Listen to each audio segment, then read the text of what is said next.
92.7 FM WMDX, Madison's real news and great conversation. Here's your Daily News Roundup. From local news to what's going on around the state, Civic Media's mission is to bring you real news and great conversation. For Civic Media News, I'm Lisa Hale. No ice is safe ice. We hear it all the time from the DNR. Now the Winnebago County Sheriff's Office is echoing the refrain. A 23-year-old man was trying to walk across the Fox River in Oshkosh this week when he broke through the ice. He was able to get out of the water and get to shore where he called 911. A passerby who saw him struggling also called 911. The man got assistance from law enforcement and first responders and thankfully was not injured. Again, no ice is 100% safe, especially if there's a current like in the Fox River. The DOT's February Law of the Month is to see and be seen. Melissa Kay reports. State Patrol Superintendent Tim Carnahan encourages drivers to check that their headlights are on and working properly when it's dark or when visibility is limited. Headlights help keep everyone safe and be more visible to other drivers. Remember that automatic light settings aren't always reliable, especially at dusk and when it's foggy, snowing, or raining. Carnahan recommends checking your headlights for ice, snow, and other debris that can restrict visibility. It's also important to remember that headlights should be white or amber without decorative covers. A couple universities in the Wisconsin system have some big plans now that the State Building Commission has approved $206 million to be used statewide. At UW-Milwaukee, some of that money will go toward fixing water leak seals at Chapman Hall. Meanwhile, $137.5 million is earmarked for the renovation of Polk Library at UW-Oshkosh. The commission also approved funding for some improvements at Winnebago Mental Health Institute, which serves patients and inmates statewide. A city in northeast Wisconsin will impound your car if police suspect reckless driving. Civic Media's Connie Fellman reports from Green Bay. The new rule allows officers to impound vehicles while issuing tickets or making arrests related to reckless driving. Under a new Wisconsin law, the police department would have to determine if the impounded vehicle is stolen and return it to its owner if possible. If not stolen, the owner would have to pay to get the impounded vehicle back. After passing the council last night, the new ordinance goes into effect immediately. The new ordinance passed the Green Bay Common Council this month and goes into effect immediately. A story that got statewide, even nationwide attention last year has an update. Ryan Borgwart, the 46-year-old Appleton man who faked his own death while kayaking on Green Lake and then fled to Eastern Europe for a woman, failed to show for a motion hearing in Green Lake County Court this week. According to state court records, neither Borgwart nor his attorney appeared at the hearing. He was trying to get certain digital materials related to his case deleted. However, with no one there to argue the case, the judge dismissed the motion. Borgwart was sentenced to 89 days in jail last August after pleading no contest to obstructing an officer. He also paid $30,000 in restitution, split between the Green Lake County Sheriff's Office and the Wisconsin DNR for the 58 days that they searched the lake for him. 6 people died in snowmobile crashes in Wisconsin so far this year, and the DNR says alcohol is often a factor and is urging riders to wait until they're done for the day before they start drinking. During the upcoming Sled Safe weekend, wardens will patrol trails, share safety tips, and watch for impaired riders. Officials say slowing down and staying on marked trails can save lives. The Wisconsin Department of Natural Resources is encouraging the public to report black bear den locations to help with an ongoing study on black bear reproduction. Maddie Schaefer has more. The research team is accepting any den reports, but is specifically looking for dens in Bear Management Zones C, E, and F, which covers central and southern Wisconsin. Bear cubs are typically born in late January and early February, and this time of year is often when people discover dens, because they can hear cubs squeaking, grunting, or humming while nursing inside. The Black Bear Litter and Diet Survey will generate new estimates of black bear reproductive rates within each of the state's bear management zones, and the estimates will improve the accuracy of the population models in each zone. The project was started in 2021 and is now going into its 5th year. The purpose of the project is to place GPS collars on sows, or female bears, and track them over the years. The data will let researchers understand litter frequency and cub survival rates. DNR research scientist Aaron Morrison says public assistance is essential to increasing their sample size. Morrison adds that if someone reports a den that includes a sow, they are invited to come out to the survey. We're very appreciative of the public and their involvement in this project. It wouldn't be a success without them. And so we like to be able to invite them out on those surveys as a way to kind of show them a part of the research that they're involved in. Morrison says that individuals reporting dens should keep track of the GPS coordinate, take photos of the den, and give a description of the site and surrounding area, and make note of any bear activity. To report the activity, visit the DNR's Black Bear Den submission form. I'm Melissa Kay, Civic Media News. For news anytime, visit civicmedia.us.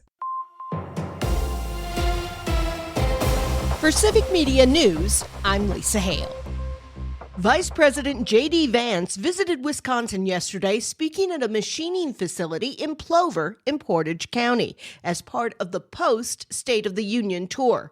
This was his first visit to the Badger State since last August when he was in La Crosse. Republicans saw the visit as a chance to talk up manufacturing and the economy and to put a spotlight on 3rd Congressional District GOP Congressman Derek Van Orden. Democrats called the visit a political photo op.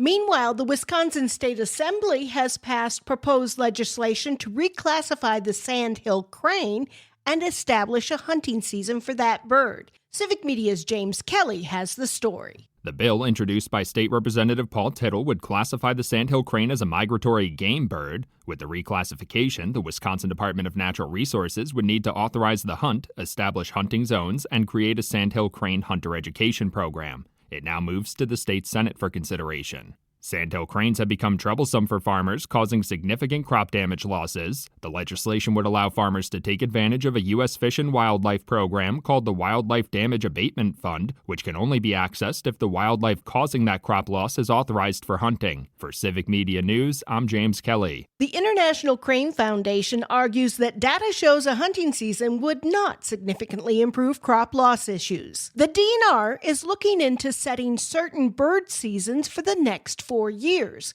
Civic Media's Maddie Schaefer reports. The Wisconsin Department of Natural Resources is asking for public input on migratory bird hunting season frameworks for 2026 through 2030. In the past, waterfowl and other migratory bird seasons were set year by year, but with near unanimous support from conservation groups and hunters, the DNR is moving to a multi-year structure for the first time. Anyone interested in Wisconsin's migratory bird seasons can submit comments through an online form on the DNR's waterfowl hunting webpage, by email, or at one of the 4 public hearings.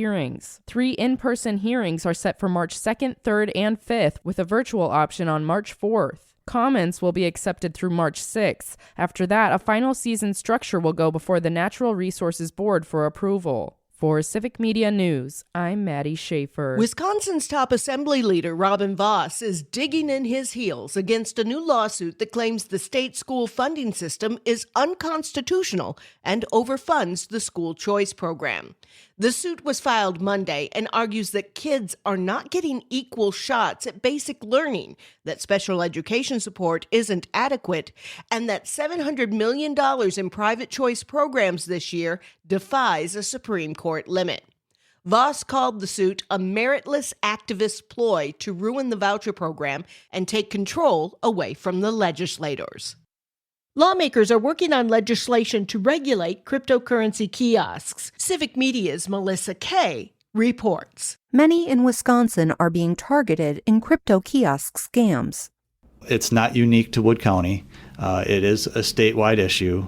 That's Wood County Sheriff's Chief Deputy Quentin Ellis talking with WFHR. He said the scammers use a variety of scripts. They will call with any amount of different scenarios. One was actually people were calling saying they were me.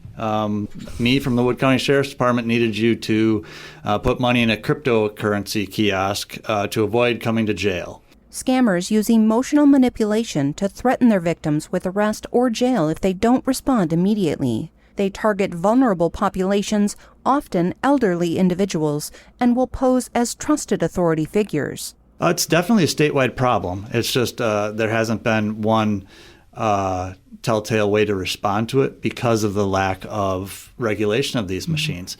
Chief Deputy Ellis says several other states already have legislation in place to protect against this type of scam. I'm very hopeful that this passing legislation will act as a major deterrent to these companies and keep them from allowing this type of thing to happen to our people in Wisconsin. The bill has broad bipartisan support and would protect both consumers and operators. Everybody except these major corporations that are based wherever else in the nation or in the world even, they're getting their money, and everybody else here in Wisconsin that's falling to these is becoming a victim. I'm Melissa Kay, Civic Media News. Assembly Bill 968 passed with amendments. It now goes to the Senate for consideration. As rising costs and falling prices take their toll, more and more Wisconsin farmers are turning to bankruptcy. A new report from the American Farm Bureau Federation shows farm bankruptcies jumped 46% nationwide in 2025. Wisconsin saw 16 filings in 2025 compared to just 2 in both 2023 and 2024. A Madison bankruptcy attorney tells WPR that most farmers seek help too late. And economists are saying that farmers are staying afloat by borrowing against their land. For Civic Media News, I'm Lisa Hale. For news anytime, visit our website at civicmedia.us. Another Bucks home game tonight. Hi, I'm Mike Clemens with Sports NBA. The Milwaukee Bucks with a great spot in the regular season schedule. 9 out of their current 10 games are at home at Fiserv Forum, and tonight it's the Bucks and the third-place Knicks. Milwaukee coming off a 118-116 win over the Cavaliers. The Badgers play in Seattle 3 p.m. tomorrow afternoon against the Washington Huskies. Wisconsin looking to bounce back after losing to the Oregon Ducks Wednesday night. We're at the NFL Combine in Indianapolis, where Wisconsin Badger linebacker Mason Reichert ran a 4.7 in the 40-yard dash. I asked him about playing for the Badgers last season. Super blessed to have an opportunity surrounded by great coaches and teammates alike, and just really developing me or pushing me to be a better person and player throughout this last year. You know, this was my last chance to play college football, and to have the opportunity to do it at Wisconsin, it was a great year. That's Wisconsin's Mason Reichert. With sports, I'm Mike Clemens. It's going to be a pretty nice day today. A little breezy, but mostly sunny with a high right around 58 this afternoon. Tonight, it will be partly cloudy with a low dropping into the low to mid-20s. Tomorrow, some light snow. We could get around an inch of accumulation with a high tomorrow only 28. I'm meteorologist Sean Cable. That's your Madison News Roundup from WMDX. Find more news anytime at WMDXradio.com. Subscribe to this podcast on Spotify, Apple, or wherever you find your podcasts.